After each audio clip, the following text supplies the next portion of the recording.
Hi, everyone. How's everyone doing? Hope everyone had a nice Christmas and long weekend. And we have another one of these chopped up weeks. Of course, the big news. Hello, Rena and Paul.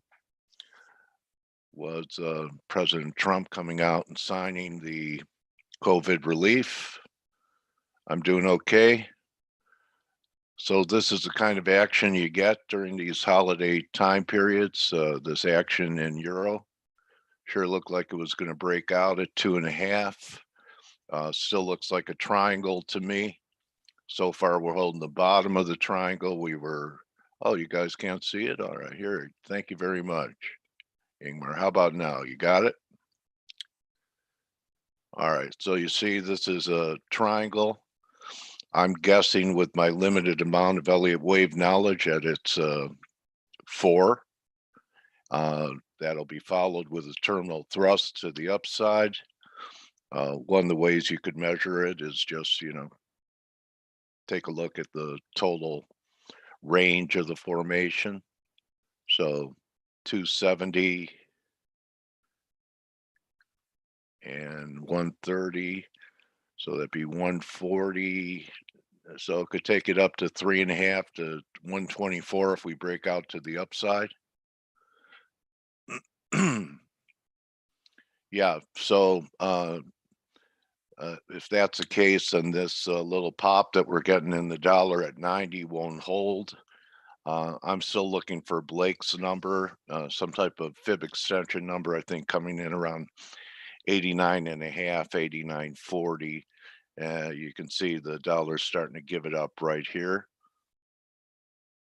So looking at Aussie, still think there's a shot for one more high. So basically the board is set up for one more high during this risk on period.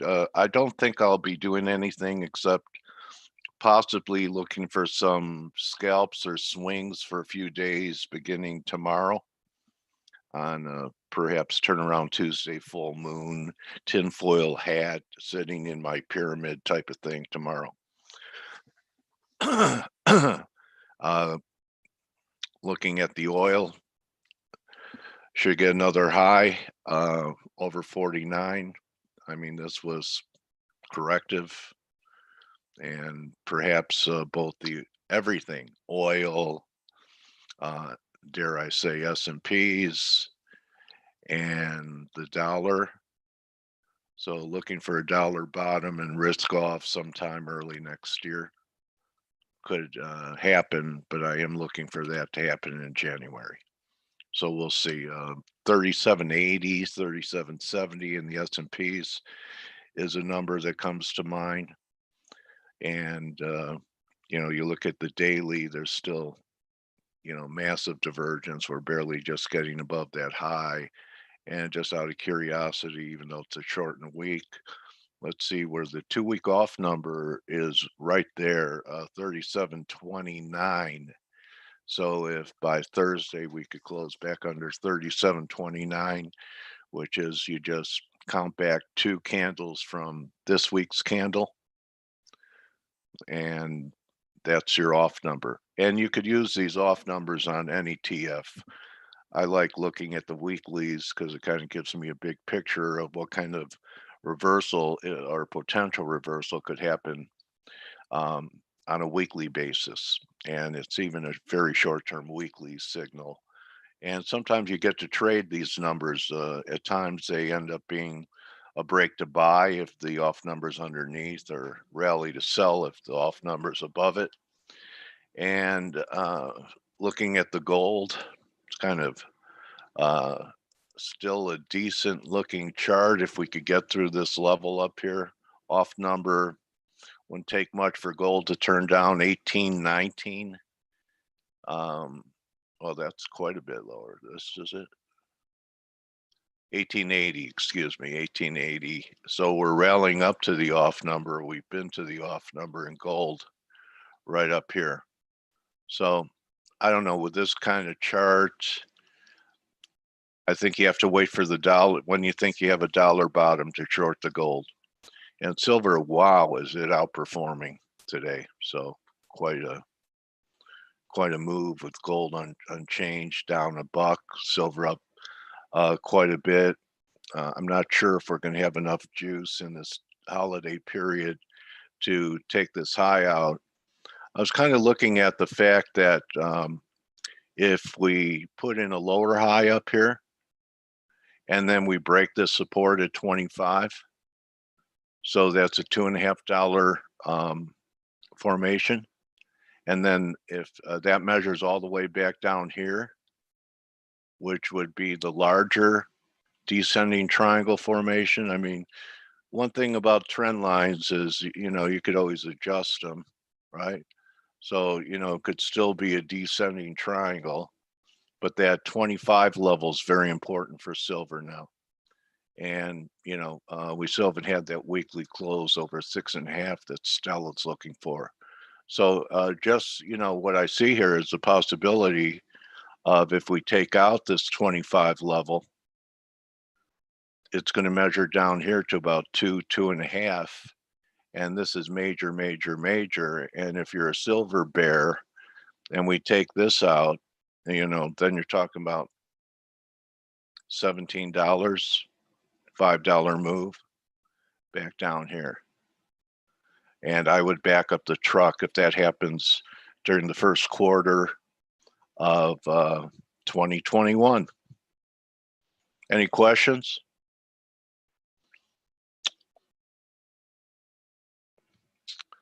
Guys get it? What I'm looking at? Don't think the dollar's bottom. Don't think the S&Ps have topped. Gold is topped. It's all hinging on the fulcrum of a dollar turn. I'm not expecting it to be major.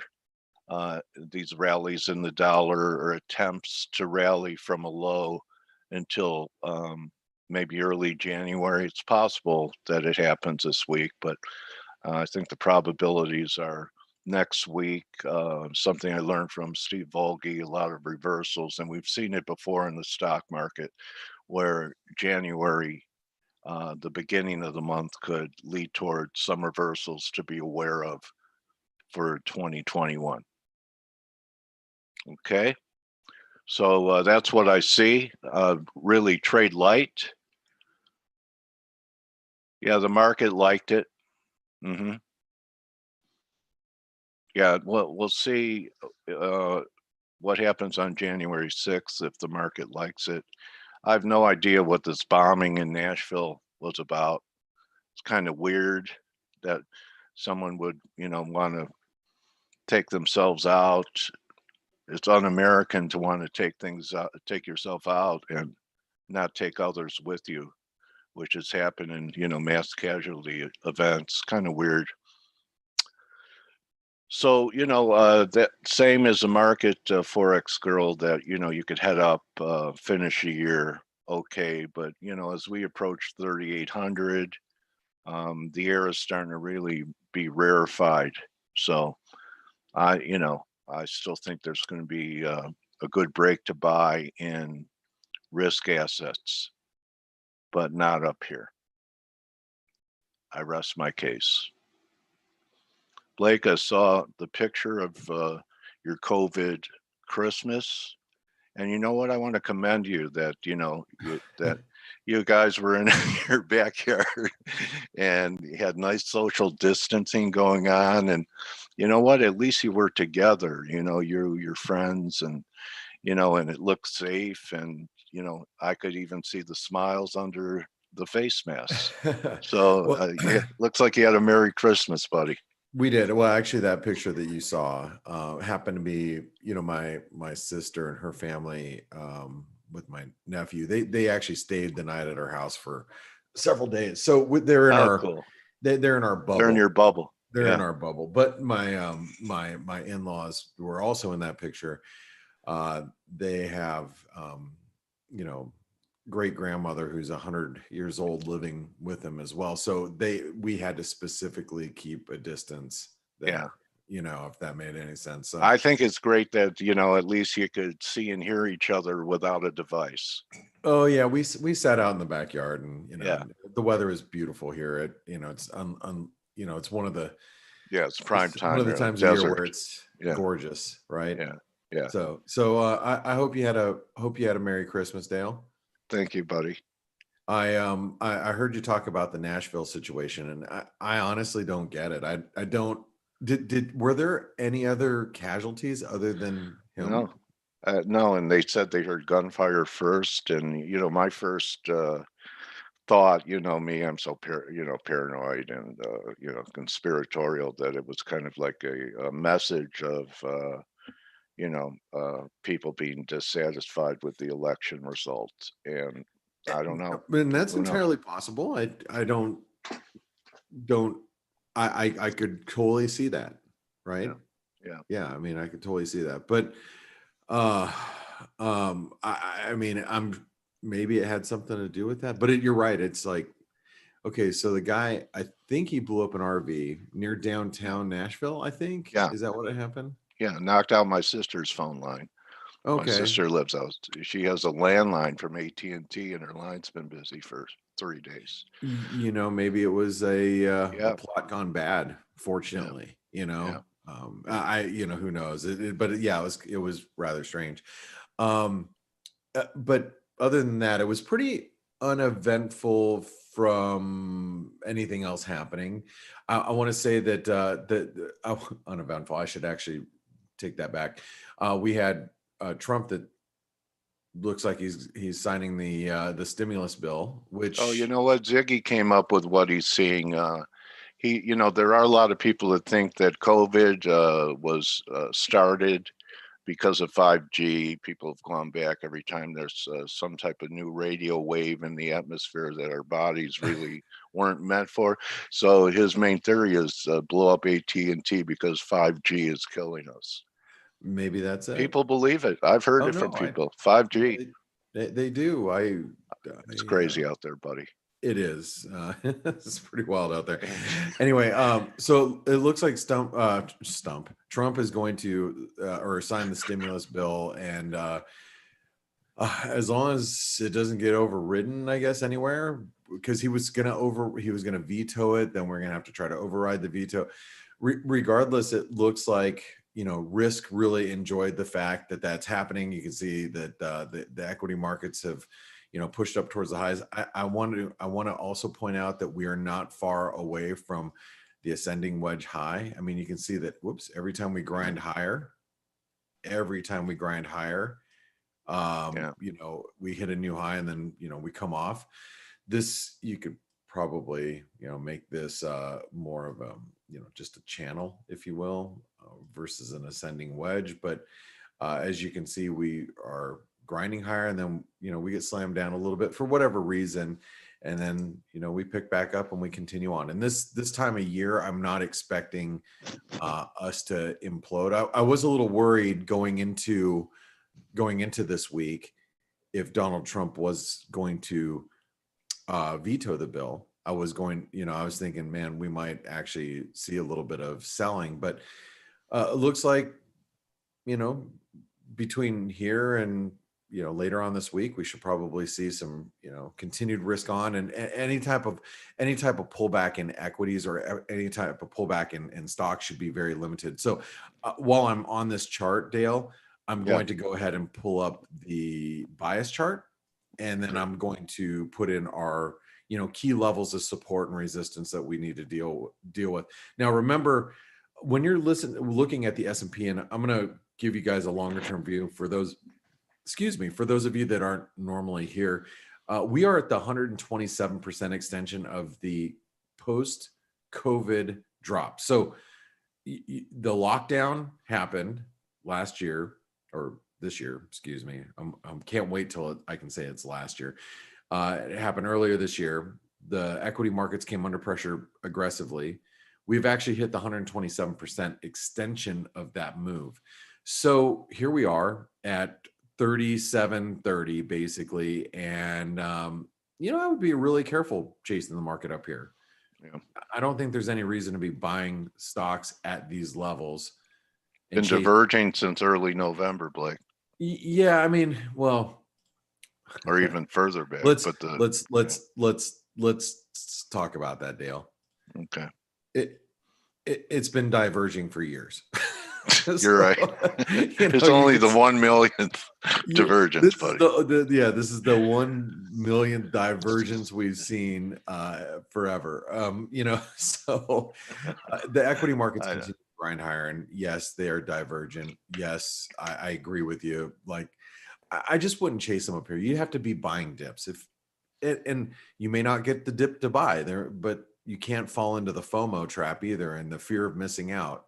And then you get the YOLO, you only live once. Well, screw it. I'm going to go ahead and FOMO my way into the profitability. You can't do that. When the markets are rallying like they are, you've got to, try to buy them on pullbacks and then sell into rallies. Is in this market's showing you that's exactly what you need to do. It's like you buy the dip, it rallies into new highs, you sell it, take some profits, everybody else gets stuck holding the bag, and then it dips a little bit, you buy it again, you sell it into a new high. And so right now, as we're in a new high, you want to be selling if you own it. I don't know if it's a good idea to be shorting necessarily, but if you look at the dollar is starting to show some signs of strength, which that needs to be noticed. Okay, so I'm going to go ahead and write down resistance at this moment is, let's call it 3750. I think 3750 is a good level of resistance to adhere to. I don't think it's great. That's why I'm not going to put an asterisk next to it. We are around major resistance at this point. So what I would probably be doing is looking to buy some dips. If you can get a dip back towards, let's just say, we stop at a 38% retracement of this move, and let's just say we've already created a high, that means that we might dip to 36.90 perhaps. But if we made it all the way up to the 37.50 level, or roughly to that, we might get back down to 3,700. So I'm going to go ahead and remove that and say that dips towards 36.90 are probably going to be very well supported today if we get down there for whatever reason. Okay. Now let's talk currencies a little bit. Let's talk some turkey. Did you guys have turkey over the holidays? Dale, think about like all your years going back. I mean, Thanksgiving, obviously for Americans, we eat turkey, which is like probably one of the worst. I'm not a big turkey fan. I think it's probably one of the worst meats you could possibly eat, right? But we don't have typically turkey on Christmas. We do a ham, or this year we did tenderloin, so basically like a fillet, because it wasn't a lot of us, we just we had that. What have you done in years past over the holidays? Last couple, Hungry Man. Hey, Hungry Man's great. I like a Hungry Man. No, I'm just saying in years past, like what Ham. Okay. Yeah, Ham. I think that's a lot of people. Easy. Let's instead of talking turkey, we'll talk some ham. All so let's look at the euro dollar. And one of the things that we were looking at in the euro is this, triangle that was developing. This is pre Christmas. Yeah. We rallied overnight, looked like we were breaking out, and then we slipped, and the euro slipped back to this trend line. Now take a look at where we stopped. We stopped it back on the trend line. We bounced. So what does that tell you today? Well, that tells you today that a major support level is right at this trend line, which is going to be, let's call it 121.90. We have to watch that, because if we break 121.90, there's a good chance, and we are bullish while we're above it because it continues to hold, but we drop through. And actually, you know what? I'm gonna just to confirm what I'm thinking here, or confirm this trend line, I'm gonna actually write down this support 21.75, because it's 76, but it doesn't matter. You guys know that I like to round these numbers a little bit. 21.75 is key support. If we break that, then we are going to get a temporary pullback, I think, back to 121, 120.50. Oops, I did not mean to just grab that. I grabbed the wrong thing. Hold on. Let me make sure I redraw that. It's this one right here. That fib. Okay. So if we do get a break of this support level, there's a risk that we could pull back to, 121, 120.50, maybe even all the way back to 120. All right, now I've got that drawn out, but I'm going to erase it because we don't know how far the pullback could be until you start doing some calculations from where the high was reached. Like in this case, it'd be like these highs, but I'm not 100% positive that high is confirmed at this point. But stick around, if you're in the chat rooms or if you're listening in tomorrow, I'll probably give you a better view of where, how far we could dip if we break through that support. But that price action today tells you that if we break today's lows, which is basically 121.79 or 80, we break through today's lows, the market could turn on us. You could see a lot of little, triangle supports come through there as well, right? So that's important. Resistance at this point, I mean, anybody that owns the euro dollar is probably really happy if they could sell it at 122.50, which is the high from today. And then beyond that would be 122.75. But do keep in mind, this is the 161% extension of this consolidation from September to November.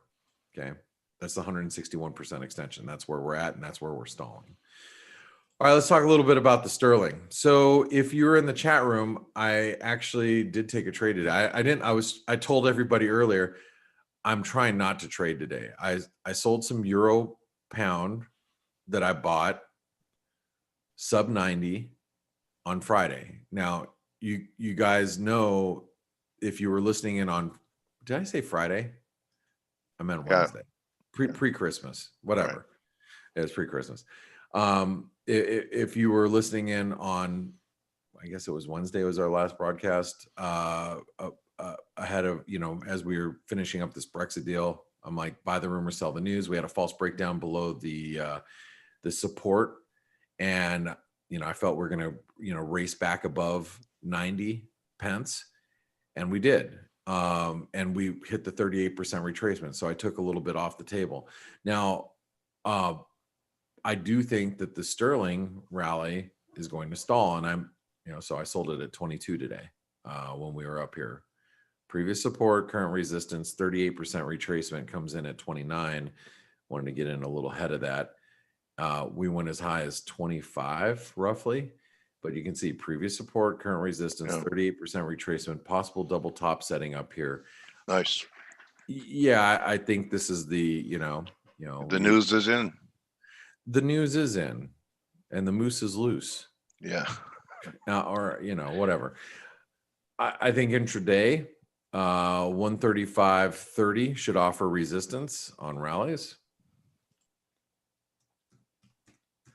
I'm going to keep us in range because I'm nervous that post Brexit news we didn't break out. You guys know I was long sterling going into this Brexit news that happened last week, and now I'm worried that it's not going to happen. You know what I mean? Like the breakout's not going to happen. And also keep in mind that this is an ascending wedge, and we got all the good news. The good news is out.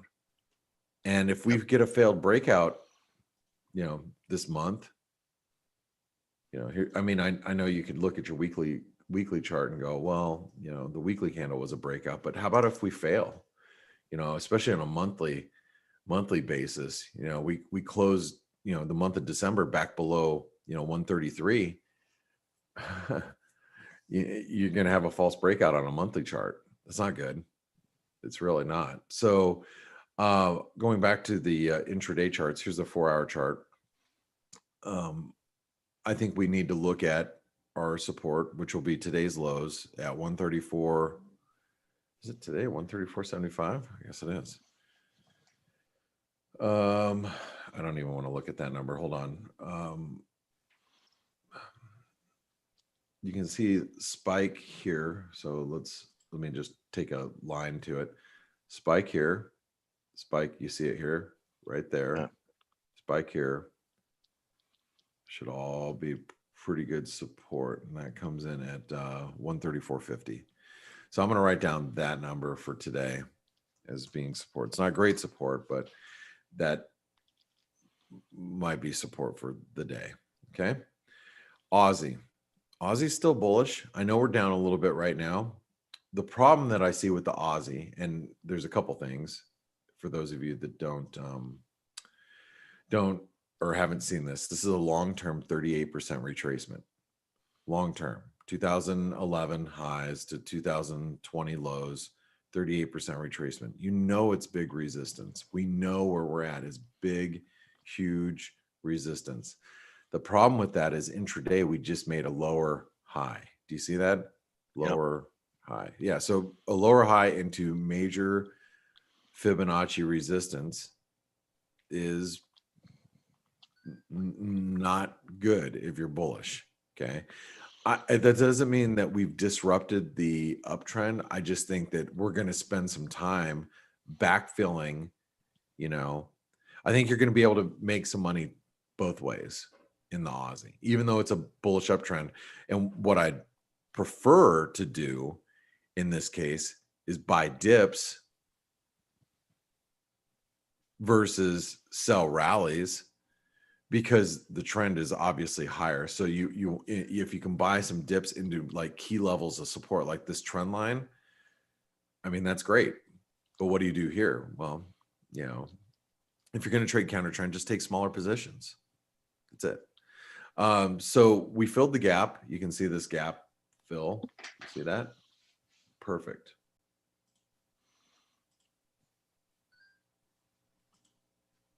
That was a gap fill, close the gap. Now, support today, 38% retracement. Retest of this trend line would be 75.60. We might be able to get a little bit lower than that, like this towards the spike low here at 75.40.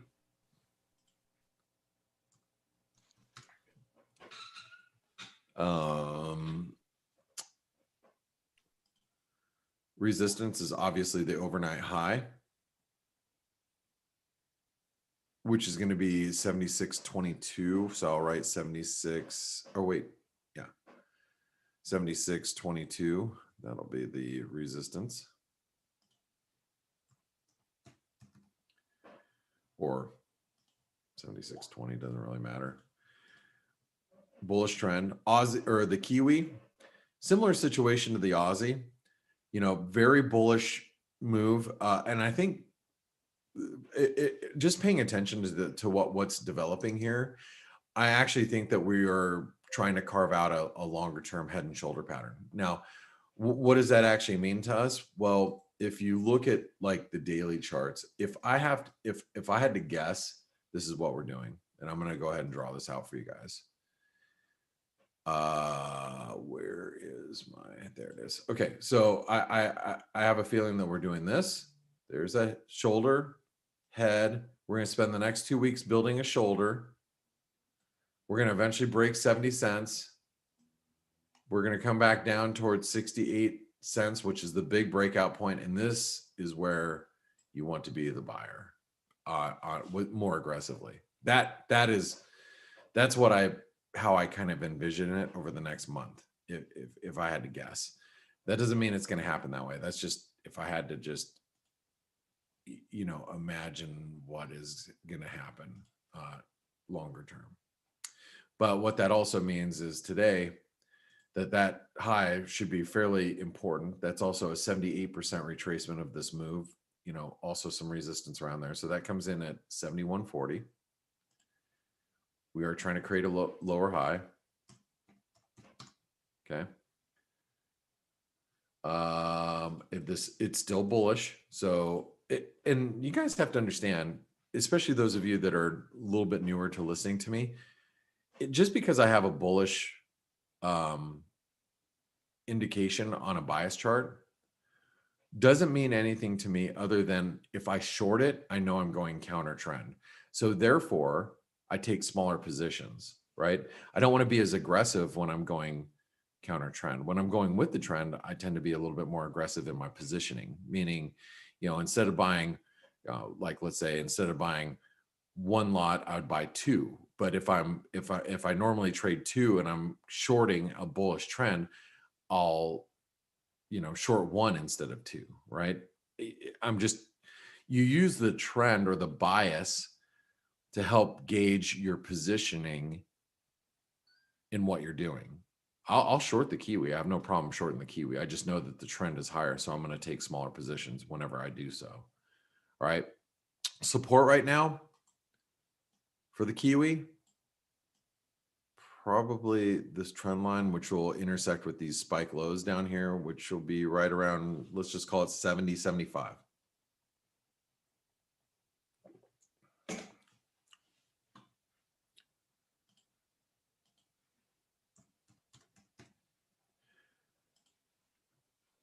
I'm going to work my way through these currencies really fast. I know we have Stelios and Steve here. So, and good news is there's no data coming out today. I think a lot of banks, it's like a bank holiday in the UK, isn't it? I think it is. So it's a bank holiday in the UK. Or is it a bank holiday in Canada?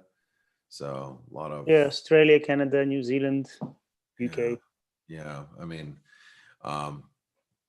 why why the US banks are open. And good morning, Stelios. I have no idea. It doesn't make any sense. I try to not trade during this week, but obviously if there's something pops up, like I'll take a pop shot at it. Like I shorted a little sterling at 22. It's like, okay, at 135.22.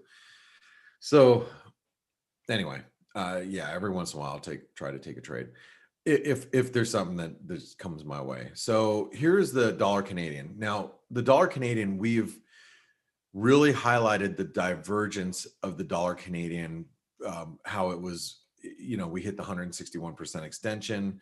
There was a lot of divergence, highlighted in the last couple week ahead videos that we were looking for bounces here.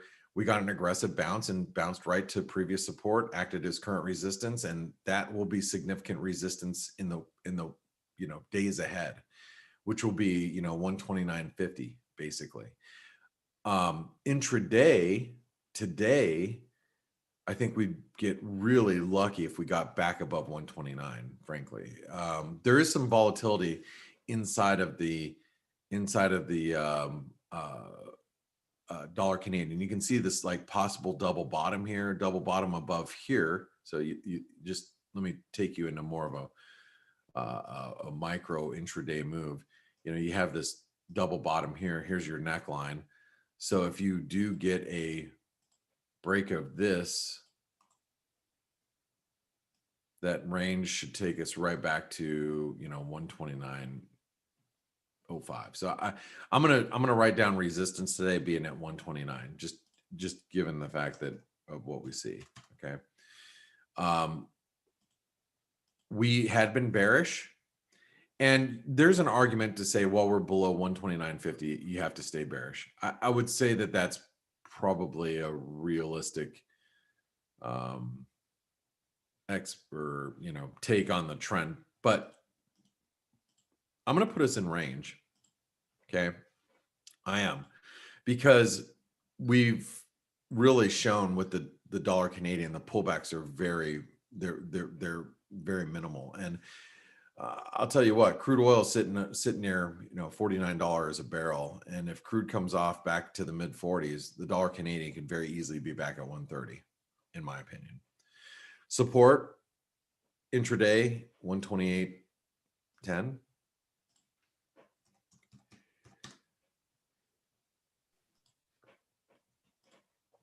Okay, dollar Mexican peso, very similar to the US dollar Canadian. Last week, I took it off the bearish bias and back into range. And look, just to confirm that, we are creating higher lows. You guys see that? Yeah. Yeah. Higher lows, right, Dale? Yep. Be Second respectful one. of that. Yep. You got to be respectful of that. Yes, I know we've been in a severe downtrend. Yes, I know that emerging market currencies should do a lot better in a risk on environment. If we have a continued risk on environment, buying currencies like the peso and the rand and the ruble, and those are probably, that they should outperform. The problem is they're not. And that's the issue I have right now with the dollar Mexican peso. You've got this risk rally. We're at all-time highs in the NASDAQ, the S&P, the Russell has doubled. And why is the Mexican peso not strengthening? Yeah. You're Kind of like the VIX. Yeah, it's like, currency yeah, you VIX. got the VIX above 20, and Yeah. with stocks at all-time highs, why isn't the VIX down at 12? Those are the questions that I asked as well. And it's like, well, if you're short dollar Mexican peso or you're long pesos, you're probably saying, holy crap, I don't know if I really want to be long pesos anymore. So you got to think about other people in those positions right now. So I'm going to write down support as being 1982. And I mean, the dollar Mexican peso showed you how quickly a short squeeze can happen and how aggressive it can be. I mean, look at that move.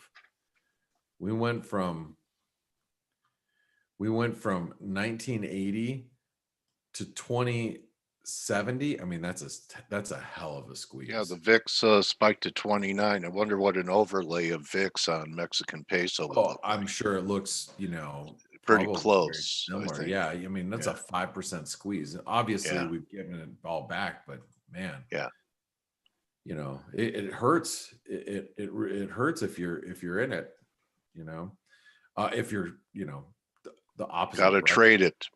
Got to Yeah. trade. So I'm going to say resistance today.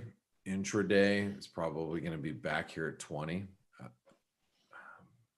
I don't think it's going to get too far away from us, but I'll write down 2020 because we've been writing down 2020 for a lot over the last several weeks. It's become a pretty big inflection point for the currency. So I'll write it again today. You can see 2020, how big of a, inflection point it has been. So, and it'll be again. All right. Dollar Swiss. Same thing last week. We really stopped. We started diverging away with the dollar Swiss, but this one's, we're getting a little less out of control. I want to say while we're below 89.80, it's still bearish. We will have resistance at 89.50 though, intraday.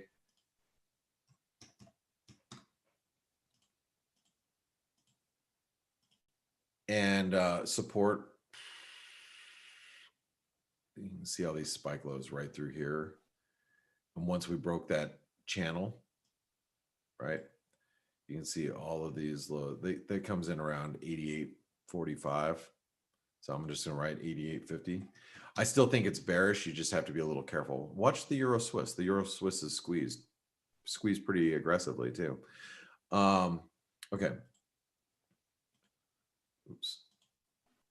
US dollar, Norwegian krona. Another currency pair. We got to keep a good eye on this one because we had a big double top completed, right? Big double top completed. And, one of the guys that I trade with at the firm that I, do some trading for, he's from like Nomura and ex Lehman guy. And he's, he talks to all of his ex currency, coworkers, and they're all at different places now, obviously. And he's like, man, a lot of these guys are hiding out in Norway. They bought, Norwegian kronas, and they're just kind of riding that wave. The problem with that is that you can see that we might have made a big false breakdown here. And so the risks are starting to increase that we might get a squeeze in the US dollar Norwegian krona. So what I'd be looking for now, and you can see the squeezes happen. They happen very similar to the dollar Mexican peso. When it decides to squeeze, this is the exact same squeeze as the peso. It can hurt. So I think we have to be careful on a move above 875. A move above 875 would probably, take me off the bearish designation here. It's still bearish. Support, we'll just mark the lows here. That looks like a nice little double bottom developing down here. I venture to guess that this is a 78% retracement, just off the cuff. Oh, it's almost an 88% retracement actually. So that low comes in at 860.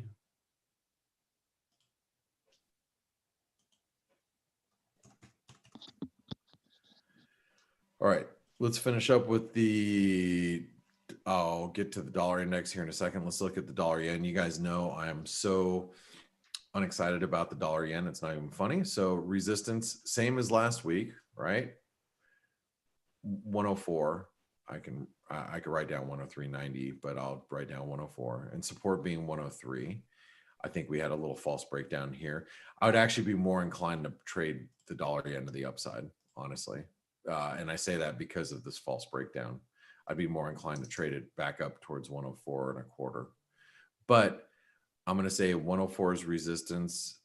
Actually, you know what? I think I'm going to write down 104.25 because that's going to be trendline resistance here. No, it's not. It could go higher than that. So 104 is resistance today. If you think yields are headed higher, your bias is correct. Yeah. And I think that, it's hard to put our finger on exactly what's driving the dollar yen. And that's been my biggest issue with it. Sometimes it's yields. It seems like yields are moving the dollar yen. Sometimes it feels like risk appetite is, sometimes Nothing. It breaks. It has no correlation sometimes. Yeah, it's like it's really hard to put your finger on exactly what is driving price in the dollar yen. So that's why I've chosen to really stay away from the dollar yen as of late. Steve Volge loves trading U.S. dollar yen. Does he? Favorite pair. Are you I here, think you're being Steve? sarcastic, but Yeah, I know. I am. He's being sarcastic. I've been saying for a year that I wouldn't even go near it. Yeah. Okay. Yeah. So He has no yen for yen. I mean, it's just, it's so hard to trade. It really is. Sometimes I can get a decent beat on it, and I might be able to make 30 or 40 pips here and there, but that's, it just, to try to swing trade it has been very hard to do. All right, let's talk about the dollar index really quick, and gold. I'll finish up here. We did fill the gap. You can see we filled the gap in the dollar index, basically. Yep. That came in at 90. So 90 is support.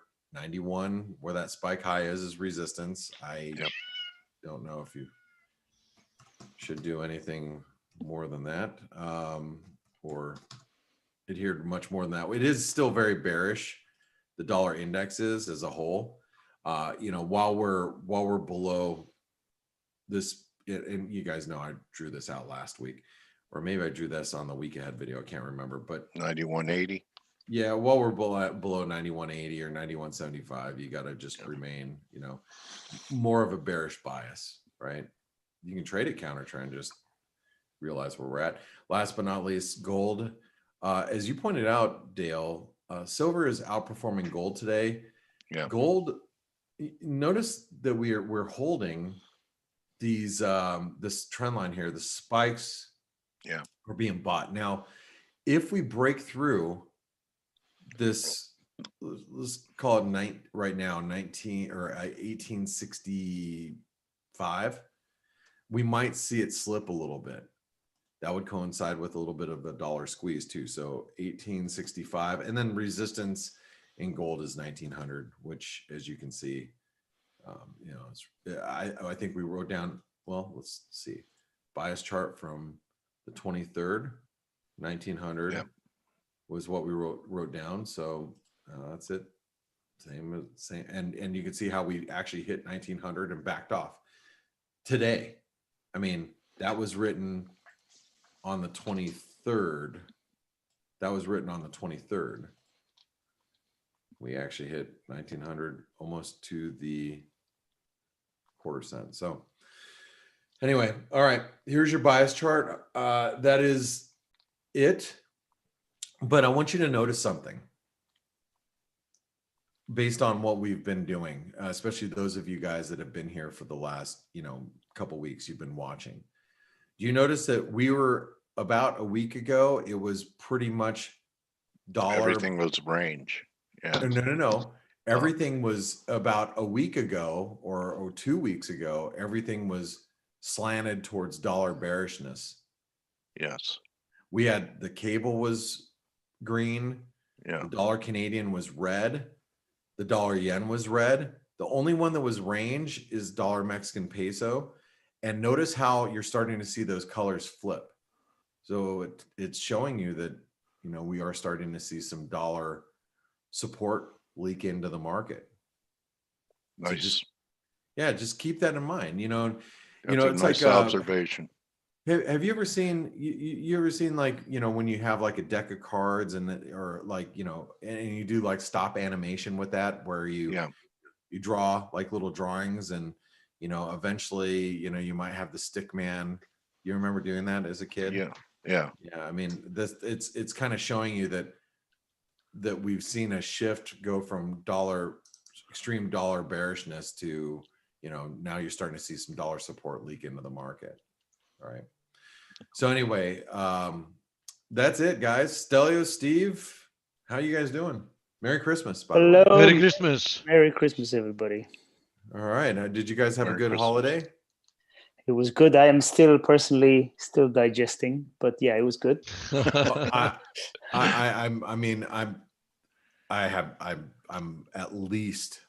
at least 5 pounds heavier than I was last Wednesday.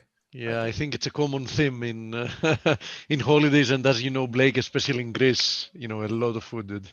Oh gosh, I know. Obviously in Greece, that's like how most Greeks show their women or whoever cooks shows their love is they show it through their food. Yep. And whenever we're there, all I hear every time I'm around a dinner table in Greece, it's eat, eat, eat, eat, eat, eat, Yeah. eat. Oh yeah. Yeah. So Can't wait to try it. Yeah, man. One of the things that I didn't do this year, when this Christmas holiday is we didn't, and I do it every year, is I didn't make Christmas cookies, and I'm not a skilled baker by any stretch of the means. However, I have baked Christmas cookies the last probably 10 years, right? I bake them, and then the kids, they decorate them with frosting, and we do that every year. So Has Nick taught you melomakaron and kourabiedes? No, but he did make them. He made some of those for us. The Okay. powdered sugar ones. Yeah. And the other ones with actually we have honey. a couple of those. Yeah, we have some of those at the house, and my father-in-law's made. Yes, but I'll tell you what happened though. It's kind of funny because it's COVID year 2020. At the beginning of the year, as we went into lockdowns, my wife bought a big bag of flour, but she didn't buy normal flour. She bought bread flour. Well, as a novice baker, I didn't know the difference between regular flour and bread flour. So I tried to make cookies out of bread flour. It just didn't work. And so I tried to make, so here's the point of the story is I tried to make cookies. They just didn't turn. And so I might actually do that today with my kids, because it's just not Christmas without Christmas cookies. It just isn't. So True. Anyway, so what do you guys make of what's happened over the last 24-hour cycle? We've got Donald Trump that's passing the COVID bill, which didn't seem like that was going to be the case going into the weekend. Yep, it does seem like it's happening, and obviously we also had the deal between the UK and the EU, and it was also ratified or approved by the European countries. So things are happening. However, I would say the same thing as I said in the chat room earlier this morning. I don't trust moves of these last 10 days of the year. I think the proper moves, whichever ones they are going to happen in first, second week of January onwards. So I would be Oof. very cautious. And you said very correctly, Blake, that we're so close to posting maybe false breakdowns or false breakouts in various currency pairs, etc. I want to wait a few trading days before we say that this is a proper move or this is happening. So just my experience tells me this from all these years. I agree, Stel. Yeah. Yeah. And if the big money wants to short something, you could count on them generating a rally to do so. Yep. That's good. That's a good point. Good point. So, well, guys, it's gonna be interesting to watch how the next couple of days shake out. I want to say this to everybody that's listening in. First of all, thank you all for your support, but I want to say that you have to be really careful. Try not to get too attached to trades. Try to keep your position size small. If traders tend to try to fade moves. So, let's get, let me just pull something up really quick.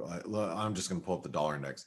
So traders will see a big move in like the dollar, and the first inclination is, we're rallying. Here we go. We rally into some previous support. So I'm going to fade it.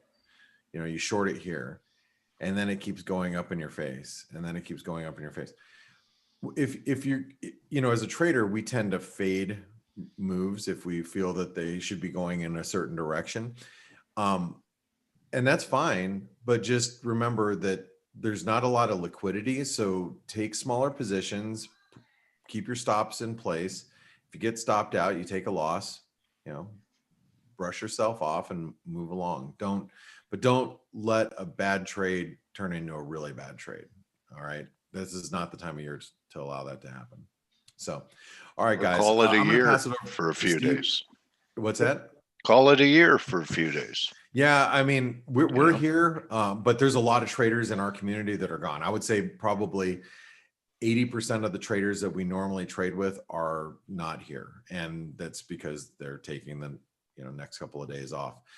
I'm here, and our team is here because we are here for our community. But yeah, there are most traders are taking the time off, and there's no shame in doing that yourself. All right, Steve Stelios, I'm going to pass it over to you, and Dale, obviously. So you guys, Okay, buddy. Thank you, Blake. Thank you. have a great one. Thanks, Blake. I'll catch you tomorrow, since I'll be Great here. looks today, buddy. Hey, thank you guys. Have a great one. Thanks, You too, mate.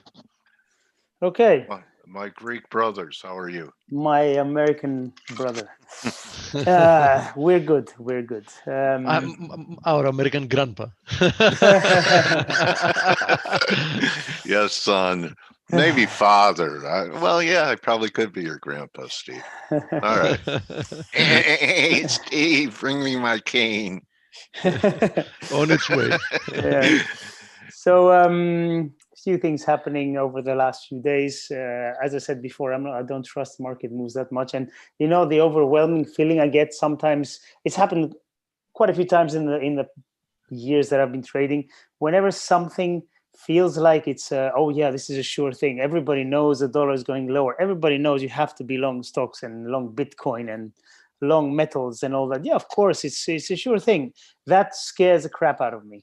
And I've seen it time and time again where obviously something makes sense. I do think that being short the dollar is the right trade. Long precious metals, of course. But when everybody is convinced about it, what's going to happen. Mark's going to shake them off, shake the weak hands off, and then it's going to post the proper move. So I'm still waiting. I'm very nervous about doing anything these days. I actually took a small trade. I've gone long sterling Kiwi simply because I like the pound after what's happening with the agreement. And I know Blake said that look, the news is out and nothing's happening. Well, you know how these things work. The pound had been rallying into the deal, not a lot, but it had been. And now there's market's a little bit numb from all these things and what's happening. What are the details? What's going to happen exactly? Nobody knows yet. So I think a lot of people might start to think, I'm going to sell the news here, especially on these illiquid days. But I do think that in January, the move for the pound theoretically is going to be higher against many currencies. The dollar, probably not so much, because again, as I said before, I think the dollar has another leg in it another leg of strength. So I'll be very careful about going long cable. I think I will go long the cable at some point, but probably not here. But overall, again, when everything, I speak to friends of mine who are not traders, and they look at markets every now and then. They're all going, well, we should be short dollars. We should be long gold. I said, yeah, you should, but maybe not here. Just wait a little bit, think about it, see the price moves. Let's wait until the end of this year. I can't believe it's already the end of the 2020. It couldn't be over fast enough this year for everybody. Yeah. But that's my advice. Just personally, I'm waiting. I'm not doing much because of these moves that can be a little bit erratic these days. True, Stel. Speaking of which, I didn't want to interrupt you, but speaking of the cable, especially given the fact that we didn't slice through the channel post deal. Yeah. I'm very, very skeptical from a technical perspective. It still looks to me like this whole move higher is not impulsive in nature. And, I would have, thought of it in a different way if we, gapped higher following the actual deal and, showed strength. But, holding within this channel here, Yeah. I don't know. I think the major risk, news. I think the risk reward is amazing to be to the downside. That's why I said I'm not position. touching cable. I like sterling against other currencies, but cable I'm not really sure yet. But obviously, if we go lower, and if we see a broad dollar move higher, and cable goes down to I don't know, 130-ish or something like that. If he does a proper leg, then I'm gonna start looking. As you said, I've been bearish the dollar for so long. Yeah. But I do recognize that at some point the market has to shake people that are catching up to what the realities of things are. So yeah, I don't think it's really a good idea. I mean, even if you look at the indices, there is a chance that we can see a move lower from here. I mean, here's the S&P, here's the Nasdaq, both of them on resistance. It's all aligning slowly, right? Yeah. So so I would definitely be careful. I mean, why buy here? I mean, you had so many opportunities, so many good opportunities during the previous weeks and months. Do you have to do it after such a big rally higher in risk assets and such a huge move lower in the dollar? I think that at some point we do need to see some type of a rebound. Of course, until I see the actual signs of such a thing happening, I'm maintaining my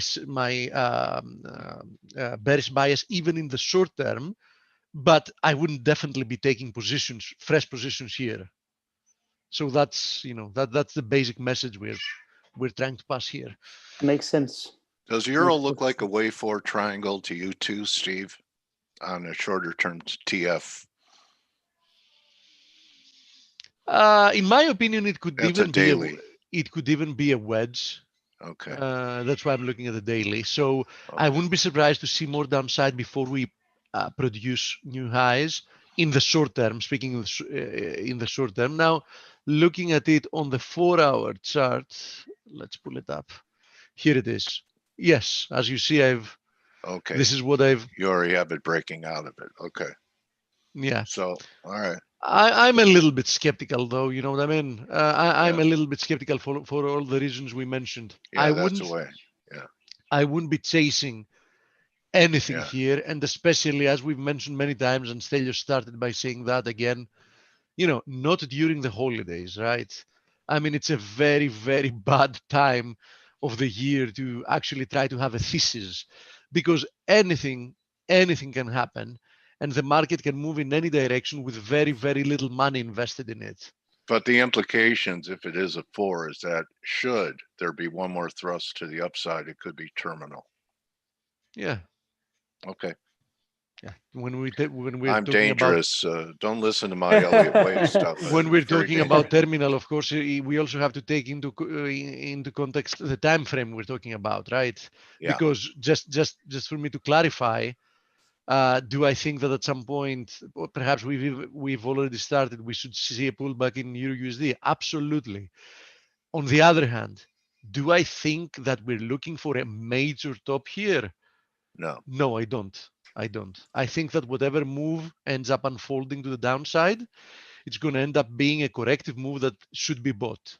So Down that's to your my, lower pink or magenta line. perhaps, yes, perhaps, yeah. exactly. One of those Exactly. two. Yeah. I like that chart. Everyone take a picture of Volga's chart here. Exactly. So All right. that's what I think about it. Now, having to do with euro pound, since we were talking about the pound, we were also talking about the euro, and then And I'm we going to go also to have the. an interview, bro. That's all. I know. Go ahead. Oh, it's at the top. Oh, we are at the top of the hour. Sorry, That's all right. Why don't you Blake wrap took a up little bit EG? longer, and Yeah. no, forget EG. I want to quickly show two things about metals. So I'm going to be very, very brief about it. First, gold hasn't broken out yet. And there is a divergence with silver, which not only broke higher, back tested the breakout area and is continuing to the upside. I think I'm inclined to believe silver here. Another reason for that is look at platinum. Platinum seemed to have formed a perfect bull flag, and we're currently testing resistance. And look at palladium also. Just look at the trend line we're testing at the moment, right? Yeah. So, to me, metals seem like they actually want to accelerate to the upside. So, I wouldn't be fading those, as I've, warned multiple times. Who do we have today for an interview, Dale? Don Mead at Seven okay. Sentinels. Yeah, I Don remember hasn't been Don. here in a while. Yeah, I remember him though. Okay. Okay. All right, buddy. Perfect. All right, Don, I'm going to get you set up here. Looking forward to talking to you. It's been a while. Want to see what your Swiss guards, your sentinels are saying here. So where are you?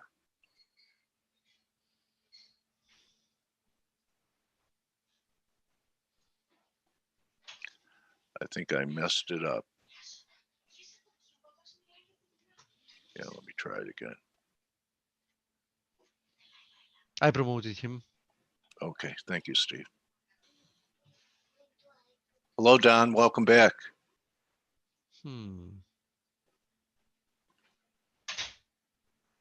Hi, Don. I don't see him here, although I clicked on him and I promoted I him have to him panel. on the panelist here. You see him on the panelist list? Yeah. I don't. Oh, no, I have him on attendee list. Okay. Yeah. All right, let me try it again. Promote to panelist. It doesn't seem to want to promote him. Yeah, it gives me a message. Don Mead will be rejoining the webinar as a panelist, but that's it. Yeah, I don't know what the story Don, is. if you want to use the chat and write to us, what's the situation? If you need any help, let me try to unmute him as he is. Let me allow him to talk.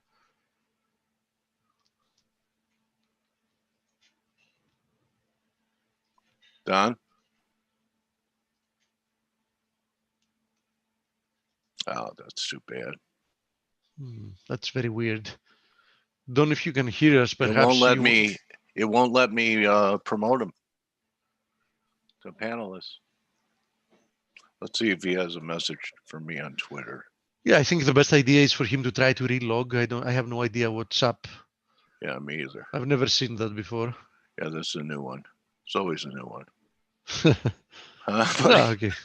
To be fair, Zoom has been really stable. It's been better than you think it's been better than GoToWebinar? Yes, absolutely. Right. Absolutely, and much more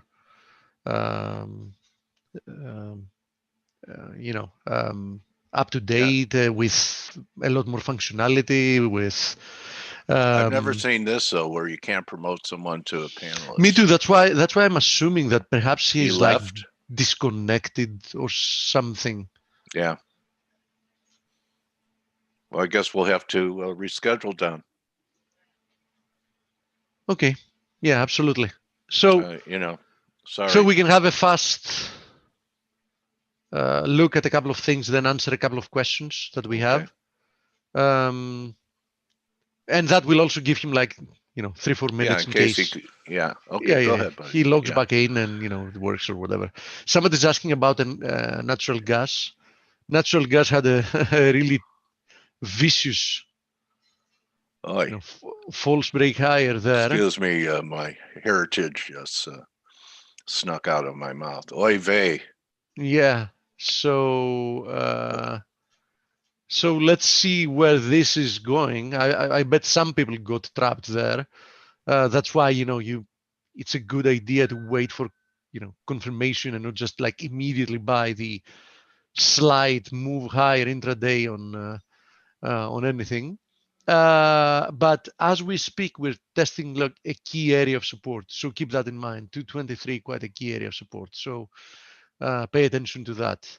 Now, other than that, I don't like catching falling knives. I would like to be long natural gas again, as I was, at that move higher, but only once I actually see natural gas stabilize and cleanly break through this channel. So, I have my eyes on it and I want to be long again, but I haven't yet had a signal that tells me that I should be. Dale, can you hear me? Oh, there Got we you go. now, Don. Yeah. I don't know Got what you. happened. I was all ready to go and listening right. to you guys, and then it just went blank, like my internet dropped or something. Okay, well, you're good, buddy. So, Perfect. So We'll- I'll stop sharing. okay, and now you just go to the share screen, Don, and we could get Okay. underway. Good persistence. Okay, share screen. I hit the button down here. I see Zoom Cloud Meeting, Zoom Dale Pickard. It's a green box, drop-down box, and it says share screen. And then, And then you choose the screen you want to share yeah, or the window then you want to share. your monitor will come up.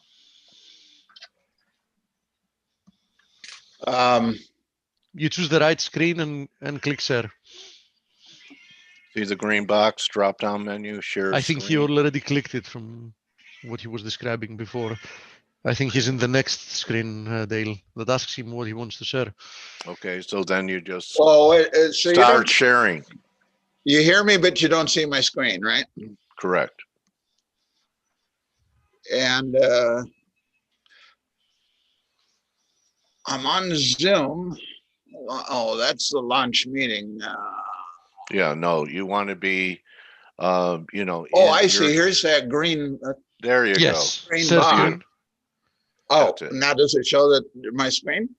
go. Now you select the screen you want Now to it share. gives you a pop-up window that asks you which screen you want to share or which window. That hasn't popped up for some reason.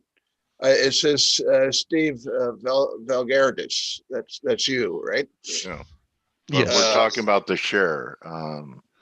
What happens when you click the green box? What comes up? Green box. The share screen. Isn't Click it. is that green? No, this little thing is green now. There's a green button. Oh no, that exit.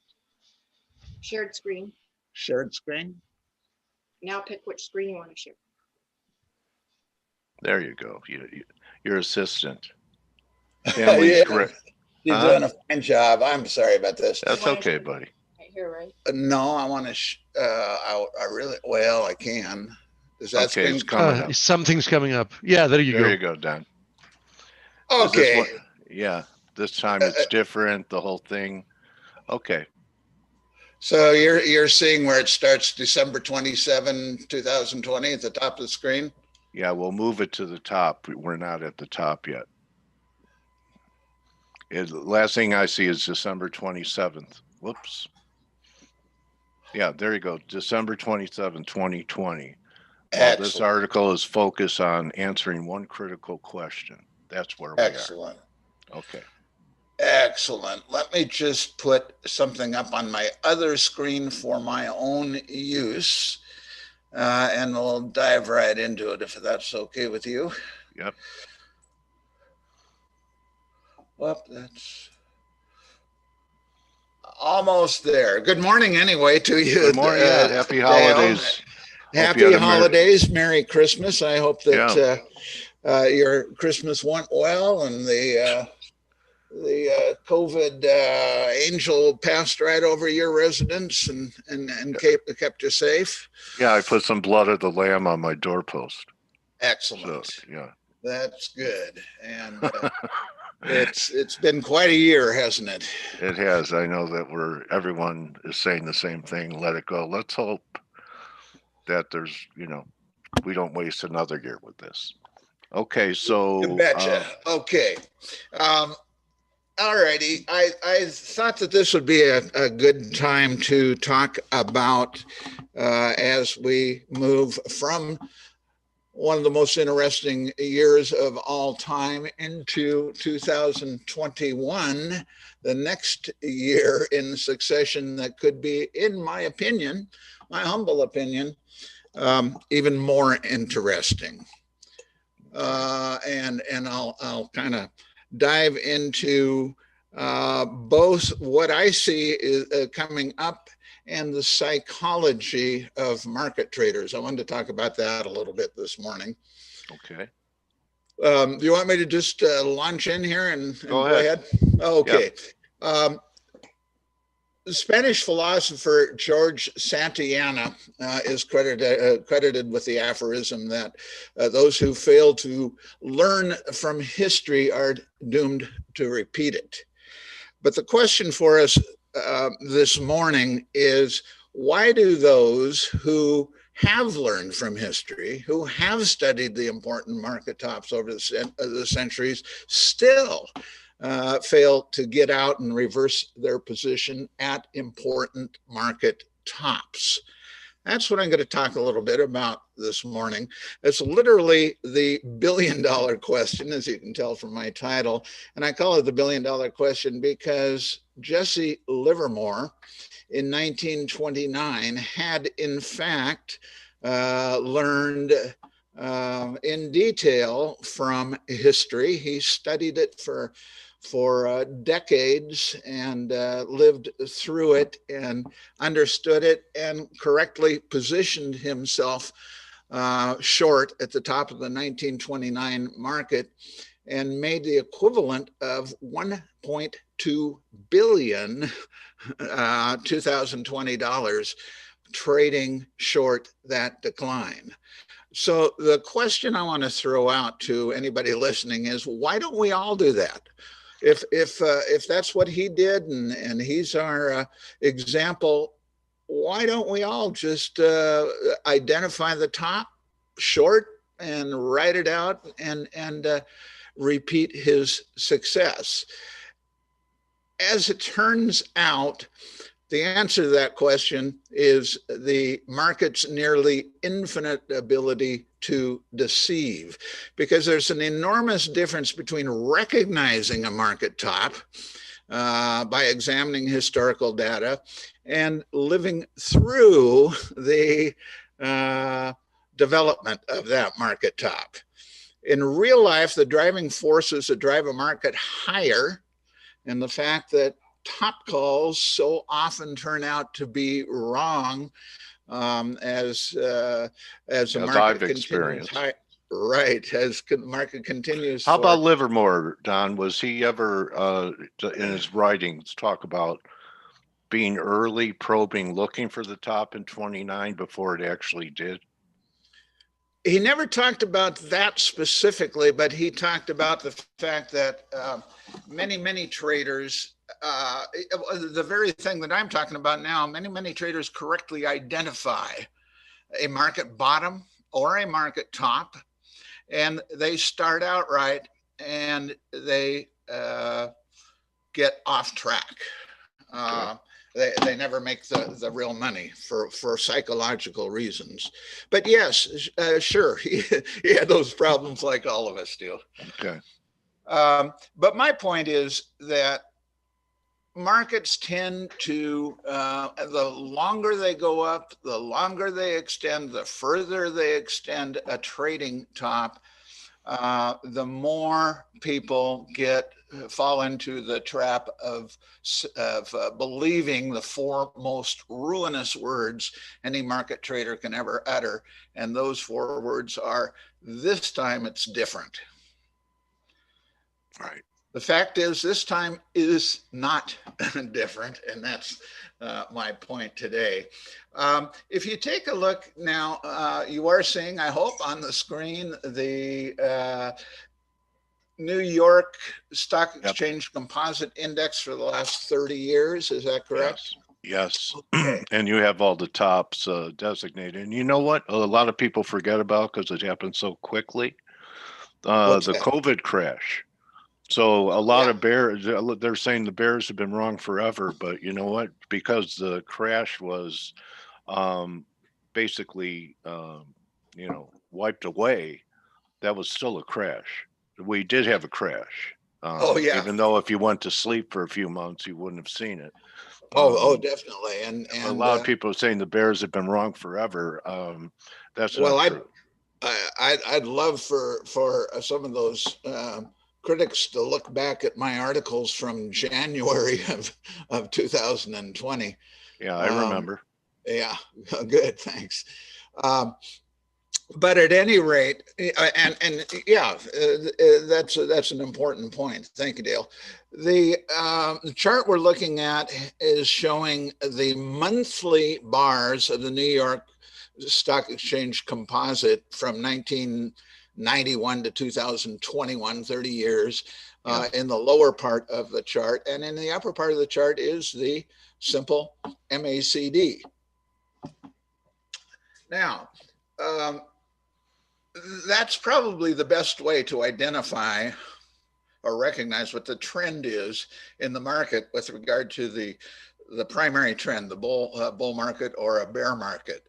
Normally, the MACD is moving up during a bull market and then reverses and starts going down to tell us we're in a bear market.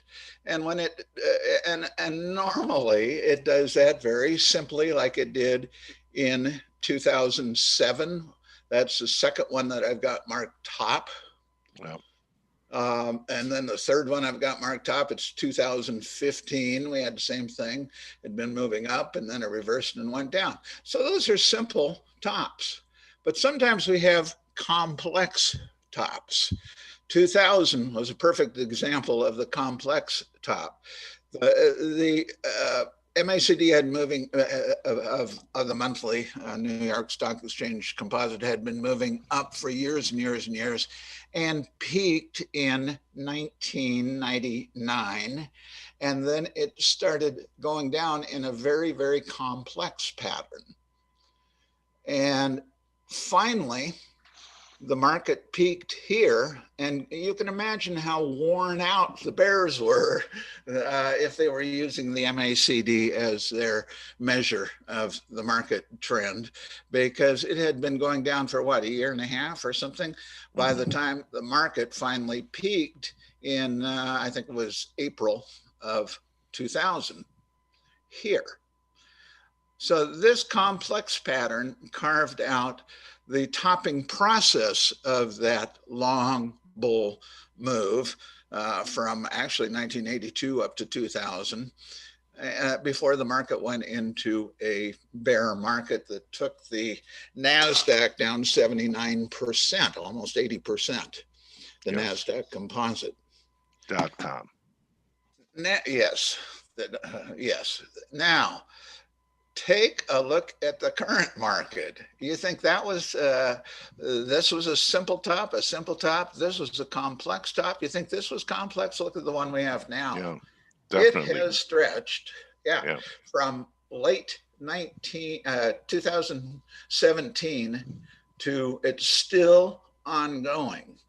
That is one big, long mother of all tops. And my whole point is that I'm looking for the final peak in that market to occur early in 2021. Now, in the meantime, of course, markets aren't going down. We're not short this market right now at all. In fact, we've been trading long all through the last couple of months because this topping process is still going on. But my point is, this is not the time for people to say this time is different, That's exactly what they are saying. That's exactly what people are tempted to say when this topping process goes on and on and on, and markets go higher and higher and higher. Don't be fooled. This is all part of a very long, complex process, as more so even than in 2000. Yeah, so, yeah, we're already talking about 3-4 years of this process going on. Although Yep. during the process, you were still better off buying big breaks because it's still, Yes. well, it depends. It has become more of a two-sided market in the last 6 months than Definitely. the kind that if you're shorted, it's in your face and you're down 40 S&P handles right away, like I was the day Pfizer's vaccine, the first vaccine news. I think the S&Ps Yeah. were up 40, 50 handles. Yeah. So, okay, so Well, go ahead, just continue. At Seven Sentinels, we've been mostly long the market for the last several months. But my point today is this is the time to prepare yourself mentally for the fact that even though we're long the market and making money on that, this is not the time to think this is going to go on forever or this time is different. This is a time to prepare oneself mentally for what's coming in the 2020s. What I'm going to show you now is just some of over this last what's it been just over 3 years, that the extreme top indications that have occurred in this over this period of time. And incidentally, everything that we're talking about today is published now on the website. Excuse me. And I put the link on Twitter. So anybody can go to Twitter, find the link, and see the article that covers everything we're talking about today and a whole lot more. Okay. But Great. in that article, I talk about a whole lot of top markers over the last 3 years. And I'm just going to touch on some of the most amazing of those indicators. And so let me just touch on those. During the 2017-2018 period, the CBOE Black Swan Index registered its highest reading in recorded history. I'm not going to go into exactly what that means. It's all in other articles that I've written. But VIX registered its lowest fear rating in recorded history several times throughout 2017. The CNN Money Greed Index hit 95 on October 5th, 2017, the highest in recorded history. The exposure of mutual funds, and this one is just amazing to me. The NAAIM, that's somebody who follows what the mutual funds are doing, exposure level for hedge funds registered its highest commitment in history in 2017 at, get this, 110% long. Of all the mutual funds that they follow, the average commitment was 110% long. In other words, they were leveraged along. Yeah. Yeah. That's the highest ever rating. The investors' intelligence bullish sentiment indicator surpassed the unheard of peaks of 1987. The peaks of 1987 were exceeded in 2017, as this chart shows. And people can go to this article and read it for themselves and see the details of this. And then there was a period of time at the end of 2017 when, well, actually, I think it started clear back in 2016. It did. From November 7, 2016 to January 22nd, 2018, 360 3 trading days, the market never had a correction, didn't ever pull back as much as 3%. That's the longest streak of that kind in Yeah. recorded history. And then there was. Do you have, Don, excuse me, do you have other Go ahead. visuals along with this? Because we're still staring at the same chart that you Oh brought. my Oh, you gosh, I someone- didn't know that. Okay, Yeah, you're you seeing gotta this scroll. now? Okay, yeah, Oh, got it. oh, It's okay. I'm sorry. What I did was I've got it on 2 screens, and I thought you were looking Okay. at the other It's screen. all right. Okay, so here was that fear greed index at Right. 95. Right. Here is the 110% commitment level of the mutual funds. Here is the highest investors intelligence bullish sentiment level ever in 2017. Here is that streak of 303 days where the market didn't ever have as much as a 3% pullback, the longest such streak in history.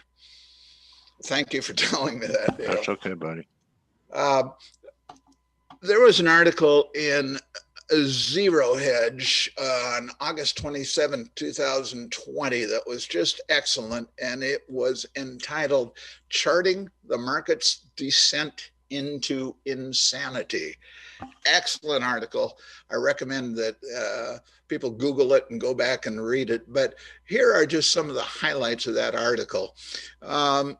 By that time, in late August of this year, yeah, it still is 2020, Apple, the valuation of Apple by itself, one single stock, had exceeded the entire market capitalization of the Russell 2000.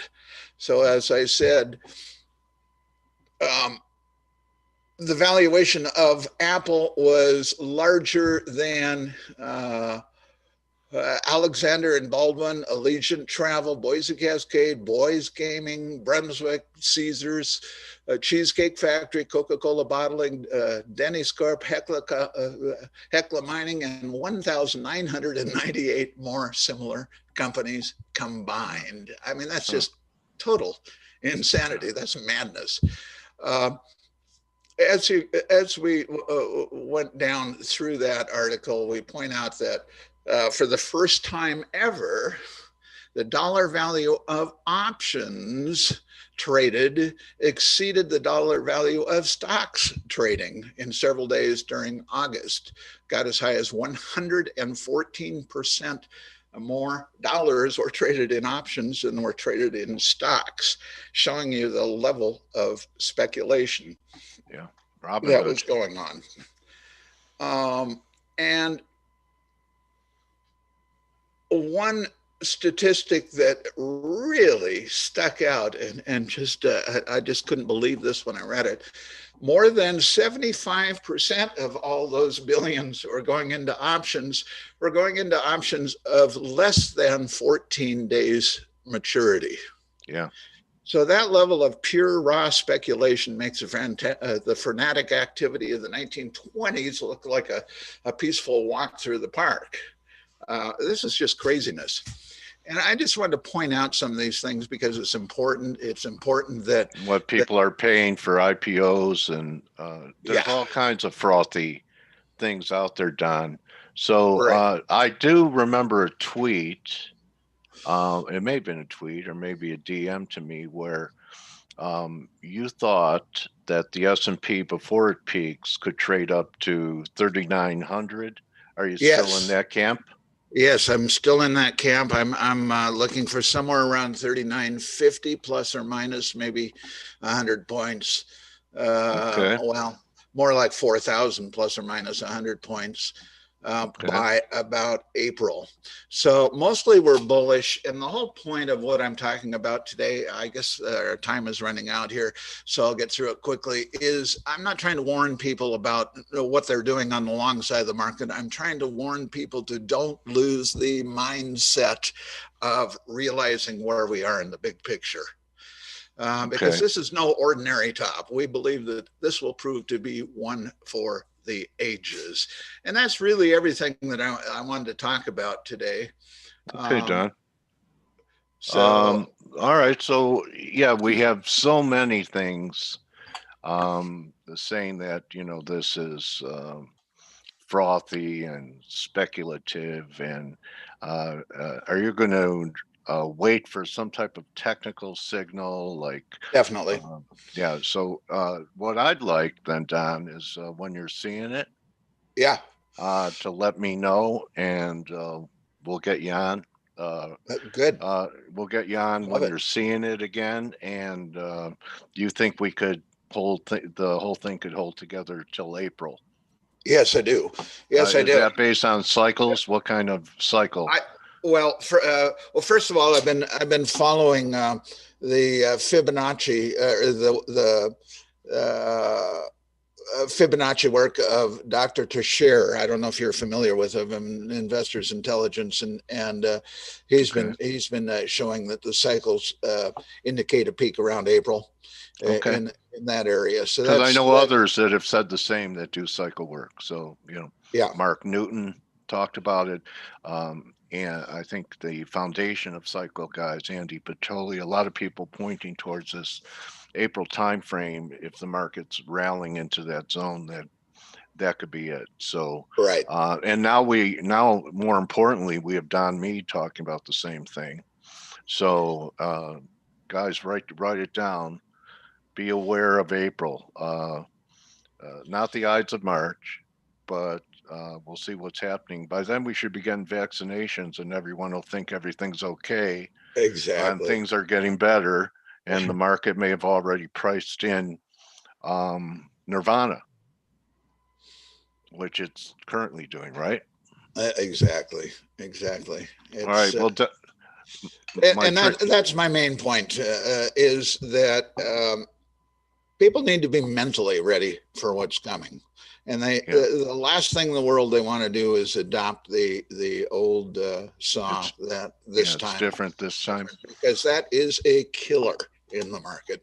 And that's my main point today. All right. Well, Don, I respect your work. I appreciate you coming in during the holiday season, and wish you and your loved ones a great 2021. And when we're approaching the zone and the time, please reach out and we'll get you back in here on Face.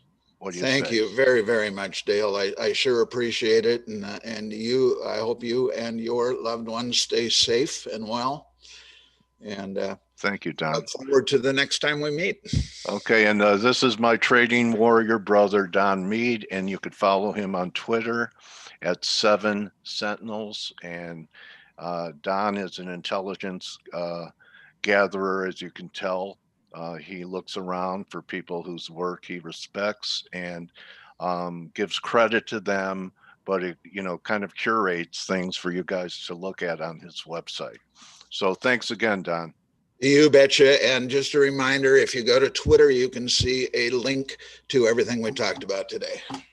All right, my friend. Happy New Year. Be well. Stay safe. Okay, everyone, that's a wrap. We'll see everyone for Turnaround Tuesday. Okay, you're welcome. People thanking you, Don. And remember, don't just count your shares and your IPOs, count your blessings, and we'll see everyone tomorrow. Adios. Bye. Bye-bye, Don. Bye.